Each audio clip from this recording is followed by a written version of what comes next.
Lição 11ª. Tema da lição: a salvação não é obra humana. Texto áureo, Tito 3:5. Abre aspas. Não pelas obras da justiça que houvéssemos feito, mas segundo a sua misericórdia nos salvou pela lavagem da regeneração e renovação do Espírito Santo. Fecha aspas. Verdade prática: a salvação é um ato da graça soberana de Deus pelo mérito de Jesus Cristo e não vem das obras humanas. A salvação em Jesus Cristo é o tema, um dos mais importantes nas Escrituras Sagradas. Deus, através da salvação, ele perdoa o homem e livra o homem da condenação eterna. Para tal, o homem precisa apenas responder em fé à obra consumada por Jesus no Calvário. Por isso que, de acordo com João 3,16, o texto áureo da Bíblia, está escrito: porque Deus amou o mundo de uma tal maneira que deu seu Filho unigênito, para que todo aquele que nele crê não pereça, mas tenha a vida eterna. Deus amou o mundo, quer dizer, a humanidade, de uma tal maneira, não dá para se definir, tal maneira, que deu o seu Filho unigênito, o único de uma espécie, o único de um gênero. Jesus Cristo nasceu de uma forma sobrenatural. Ninguém jamais tivera nascido da forma como Jesus nasceu e jamais nascerá. Jesus, na condição daquele que sempre foi Deus, aquele que desde o princípio já era o Verbo estava com Deus e o Verbo era Deus, o Verbo se humanizou. Deus se fez um homem no ventre de Maria. Deus se fez um homem. Deus, que sempre teve uma natureza divina, agora ele estava obtendo uma nova natureza, uma natureza humana, além da divina, claro. Daí vem a união hipostática, são duas naturezas em uma só pessoa, na pessoa de Jesus Cristo, a segunda pessoa da divindade, ou da Trindade. Seu Filho unigênito, para que todo aquele que nele crê, trata-se de uma locução pronominal indefinida, é qualquer um, todo aquele que nele crê. Não pereça, mas tenha a vida eterna. O detalhe está em crer, ou seja, nós temos que responder em fé. E o verbo tenha, que está no modo subjuntivo, que indica um desejo ou um sentimento. Está em conexão com 1 Timóteo 2:4, onde é dito: Deus deseja que todos os homens sejam salvos e venham a ter o pleno conhecimento da verdade. E a verdade é Jesus Cristo. A verdade é o Evangelho de Jesus Cristo. O Evangelho de Jesus Cristo é a verdade. A verdade é a palavra de Deus. João 17:17, santifica-os na verdade, a tua palavra é a verdade. Então o homem precisa dar uma resposta em fé ao amor de Deus. Deus amou o mundo de tal maneira para que todo aquele que nele crê, tem que crer, tem que responder em fé, não pereça, mas tenha a vida eterna. A salvação, ela se dá em 3 tempos: passado, presente e futuro. No passado, Deus nos salva da culpa do pecado. No presente, Deus nos salva do poder do pecado. E no futuro, Deus nos salvará da presença do pecado. No passado, ele nos justifica. No presente, ele está nos santificando. E no futuro, ele glorificará o corpo. No passado, salvação é um fato. No presente, é um processo. e no futuro uma esperança. Por isso que nós encontramos termos tais como salvou, salvando e salvará. Portanto, esse tema é um tema de suma importância, é uma das doutrinas mais importantes nas Escrituras Sagradas, porque envolve vários atos soberanos da parte de Deus, tais como: se você é salvo, você foi justificado. Se você é salvo, você foi perdoado, foi regenerado, santificado, porque a santificação também ela se dá em três perspectivas. No passado, santificação posicional. No presente, santificação experimental ou progressiva. E no futuro, a santificação final. Então, esse ato de graça soberano envolve a salvação, santificação, adoção de filhos, justificação, perdão de pecado. No perdão, nós somos poupados do castigo, da penalidade. Na justificação, nós somos poupados da culpa. Jesus Cristo assumiu a nossa culpa. A Bíblia diz que ele se tornou pecado no lugar do pecador. Uma oferta de pecado a Deus em favor do pecador. É o que está escrito em 2 Coríntios 5, 21. 2 Coríntios 5, 21. Muito bem. Diz o seguinte: aquele que não conheceu o pecado, Jesus não conheceu o pecado. Ele é santo de forma plena, total e absoluta. A Bíblia fala que sequer da sua boca saiu um engano.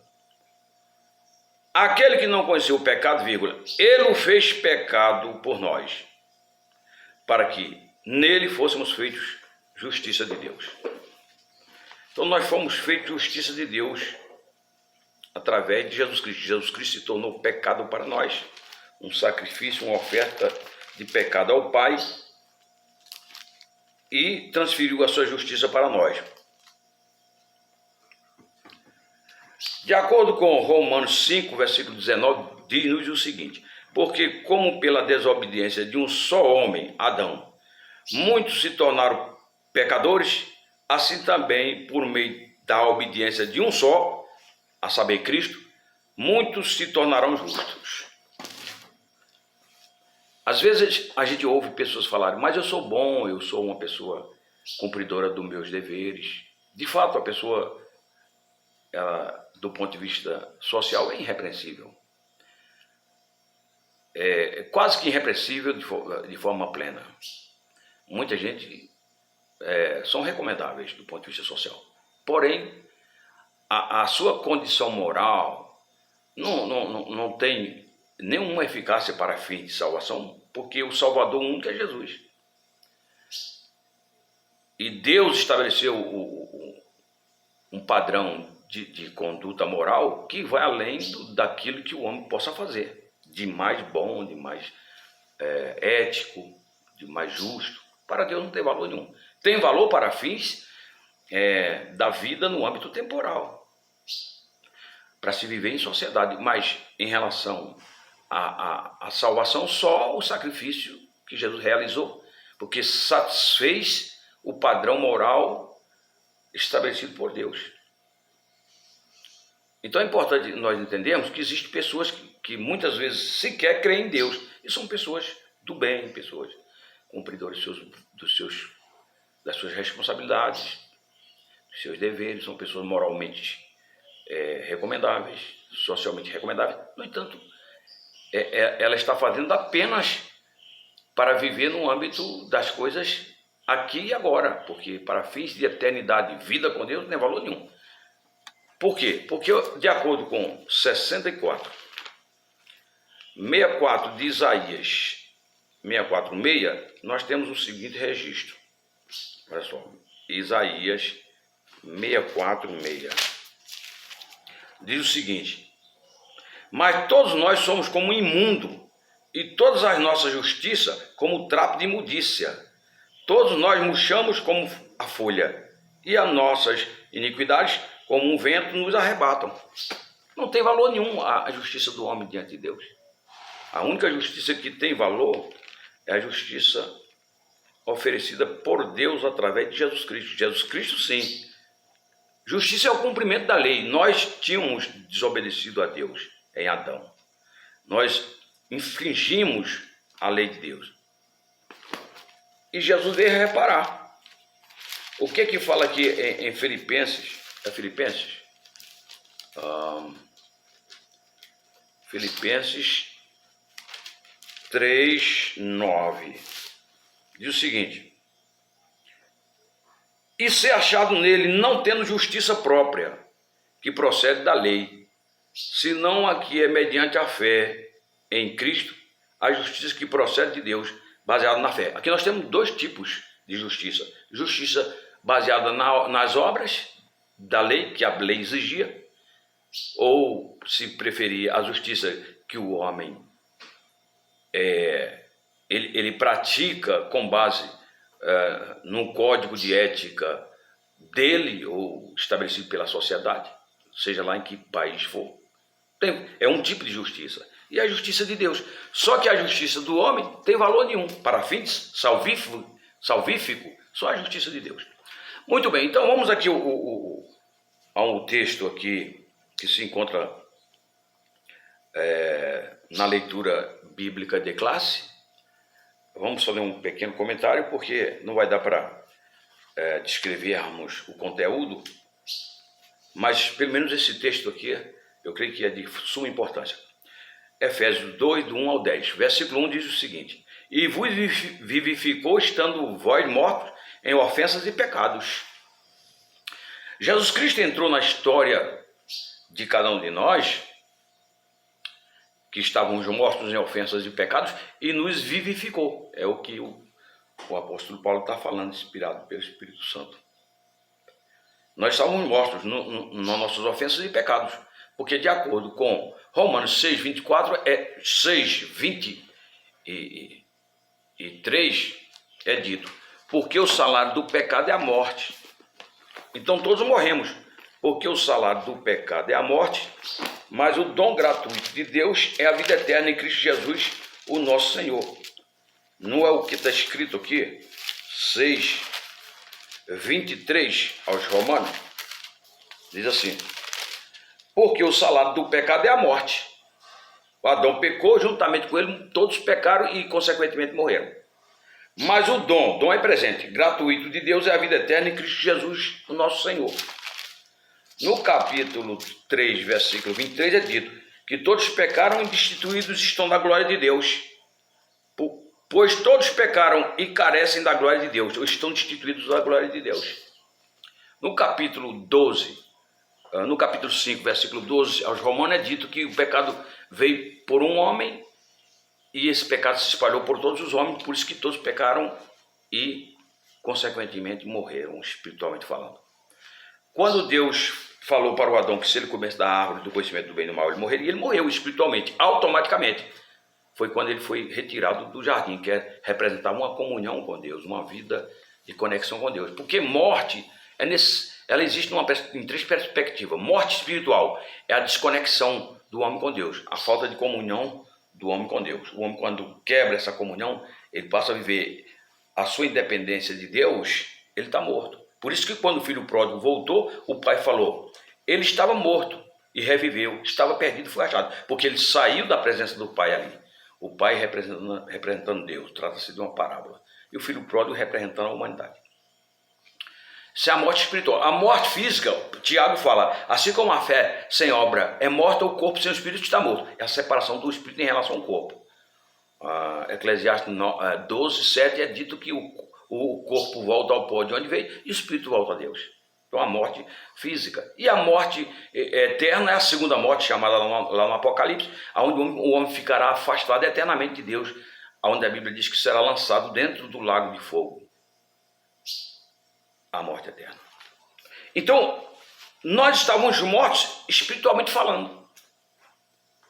e nos vivificou, estando vós mortos em ofensas e pecado, em que no outro tempo andaste segundo o curso deste mundo, segundo o príncipe das potestades do ar, do espírito que agora opera nos filhos da desobediência. Nós andávamos segundo o curso deste mundo. A Bíblia fala em 1 João 5,19 que o mundo jaz no maligno. O mundo tem a influência do maligno. O maligno é um dos nomes de Satanás. Na parábola de Mateus 13, do semeador, Jesus chama ele de maligno. Então nós andávamos segundo o maligno, segundo o príncipe da potestade do ar. O que é ar? Vento e movimento. O ar aqui é metafórico, é uma expressão para vento no sentido espiritual. A Bíblia fala em 4,14 aos Efésios, que existem aqueles que estão se deixando levar pelo vento de doutrina. Então, o diabo é príncipe da potestade do ar nesse sentido. Ele é o principal no sentido de estar introduzindo ensinamentos falsos, falsas doutrinas aos homens sobre a face da terra. E os homens, na sua maioria, estão sendo enganados por ele. Apocalipse, capítulo 12, versículo 9, é dito que Satanás, o diabo, antiga serpente, é enganador de todo mundo. É enganador de todo mundo, não do mundo de Deus. Isto é, daqueles que fazem parte do reino de Deus. De acordo com Colossenses 1,13, é dito: nós fomos transportados do império das trevas para o reino do Filho do seu amor. Quando nós fazíamos parte do império das trevas, nós estávamos sendo enganados pelo diabo. Mas agora nós estamos fazendo parte do reino do Filho do seu amor, que é Jesus Cristo. Disse Deus, certa ocasião: este é meu filho amado, filho do meu amor, em quem tenho todo o meu prazer. E outra coisa, lá em João capítulo 10, a partir do 27, é dito pelo próprio Jesus: as minhas ovelhas ouvirão a minha voz, eu as conheço, elas me seguem, eu lhes dou a vida eterna, e ninguém as tomará de minhas mãos. Então, no contexto vai falar que de modo nenhum ouvirão um estranho, que é uma referência ao diabo, o príncipe deste mundo, o Deus deste século, etc. É o que está escrito: em que no outro tempo andastes segundo o curso deste mundo, segundo o príncipe das potestades do ar, o espírito que agora opera nos filhos da desobediência. Se a pessoa é desobediente, ela está sendo influenciada pelo maligno. É o que a Bíblia está falando. E nós andávamos segundo o curso deste mundo. Curso pressupõe rio. A palavra Jordão quer dizer aquele que desce. Jordão é um tipo deste mundo. Né? O Jordão é um tipo deste mundo. As pessoas estão descendo. Aqueles que estão sendo influenciados pelo príncipe das potestades do ar. O espírito que opera hoje sobre os filhos da desobediência. As pessoas estão descendo. Só que aqueles que são de Deus, de acordo com Provérbios 15, 24, é dito: para o entendido há um caminho que leva para cima, a fim de evitar o inferno embaixo. Aqueles que são de Deus estão indo na contramão do curso do rio, como aquele processo dos peixes, é chamado de... esqueci o nome do processo. Piracema. Os peixes, eles vão na contramão do rio para desovarem na cabeceira dos rios. Nós estamos, para poder promover vida, nós estamos indo na contramão do mundo para promovermos, estamos indo para promovermos vida. Por isso que quando José foi ali 50-20 do Gênesis, ele se permitiu ser reconhecido pelos seus irmãos, os irmãos ficaram pasmados, entraram em desespero com medo de serem mortos por vingança do José, por aquilo que eles tiveram feito ao José. José fez a seguinte declaração: vós intentastes o mal contra mim, mas Deus o converteu em vida. Vós intentastes o mal contra mim, mas Deus o converteu em bem, porque tinha em vista salvar vidas. Então as circunstâncias têm também como objetivo nos levar a promover vida, a entrarmos na presença do Senhor, a galgarmos patamares de fé mais elevados, etc. Então só um versículo desse já dá para falar muita coisa, né? Enfim. E o 2, onde eu já li, né? Agora vem o 3. Entre os quais todos nós também antes andávamos nos desejos da carne, fazendo a vontade da carne e dos pensamentos. Éramos por natureza, filho da ira, como os outros demais. Como os demais. Quer dizer, todos nós, antes de termos crido em Jesus Cristo, na sua obra, na sua palavra, nós estamos vivendo dessa forma. Fazendo a vontade da carne, a vontade do mundo, andando segundo os nossos próprios pensamentos, fazendo a nossa própria vontade.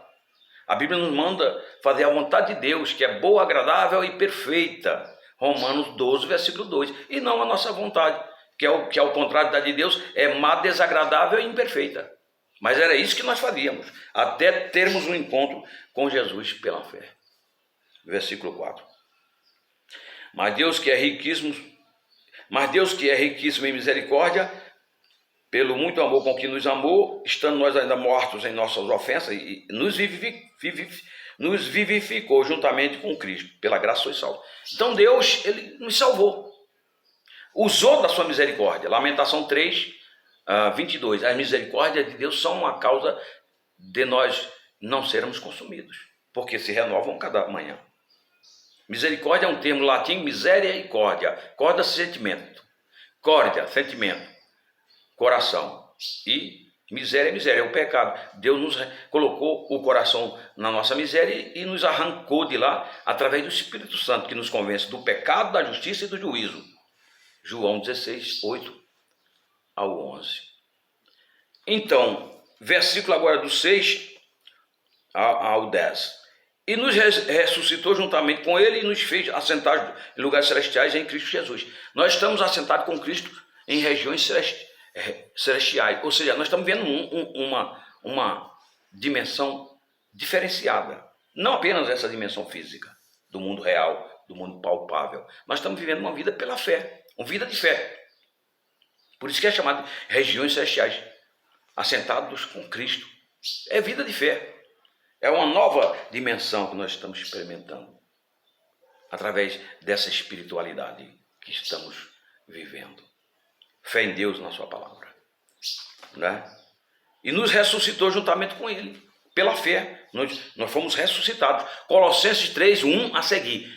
Lá é dito, se já ressuscitastes com Cristo, buscai as coisas do alto, onde Cristo vive à destra de Deus. Pensai nas coisas que são lá do alto e não nas que são daqui da terra, porque a vossa vida está escondida com Cristo em Deus.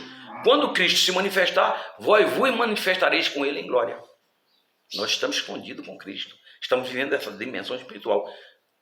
Nós não estamos vendo, mas nós sentimos, como diria o Senhor Jesus para Nicodemos. Aquele que nasceu de novo é como o vento. Você ouve a sua voz, mas não sabe de onde ele vem nem para onde vai. A gente sente o vento, mas a gente não sabe para onde vai, nem de onde vem. Nós sentimos que estamos vivendo essa nova vida, essa nova dimensão espiritual. Mas nós não temos como apalpar, como pegar essa vida, porque é uma dimensão espiritual, metafísica. É mais no âmbito da mente, do coração, etc. E reflete, claro, reflete também na nossa conduta, no nosso relacionamento, na nossa interação com a família, com a sociedade como um todo, etc. Versículo 7. Para mostrar nos séculos vindouros as abundantes riquezas da sua graça, pela sua benignidade para conosco, em Cristo Jesus. Porque pela graça sois salvos mediante a fé, isto não vem de vós, é dom de Deus, não vem das obras para que ninguém se glorie, porque somos feitura dele, criados em Cristo Jesus, para a prática de boas obras, as quais ele preparou para que andássemos nelas. Então é dito que a nossa salvação não depende do que fazemos ou deixamos de fazer. A nossa salvação é gratuita. Não foi grátis, porque Jesus pagou o preço, mas nós recebemos de forma gratuita. É só crermos, como fez o ladrão da cruz. Jesus, lembra-te de mim quando entrares no teu reino. Está lá no 23, 43 de Lucas. Disse Jesus, hoje mesmo estarás comigo no paraíso. Salvação é gratuita.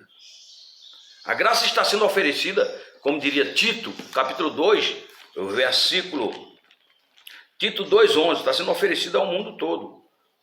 Mas nem todo mundo vai ser salvo porque não crê. Porque não dá uma resposta ao amor de Deus. Está aqui, Tito 2,11. Porquanto a graça de Deus se manifestou salvadora a todos os homens. A graça de Deus se manifestou salvadora a todos os homens. Está aí, disponível a todos os homens. Mas a maioria não quer.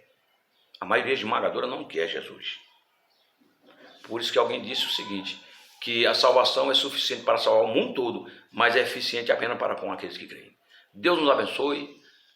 Nós estamos em 25 minutos, creio que já está bom. Se você não é inscrito, se inscreve. Valério Ponte. E vamos juntos evangelizar o mundo. Amém.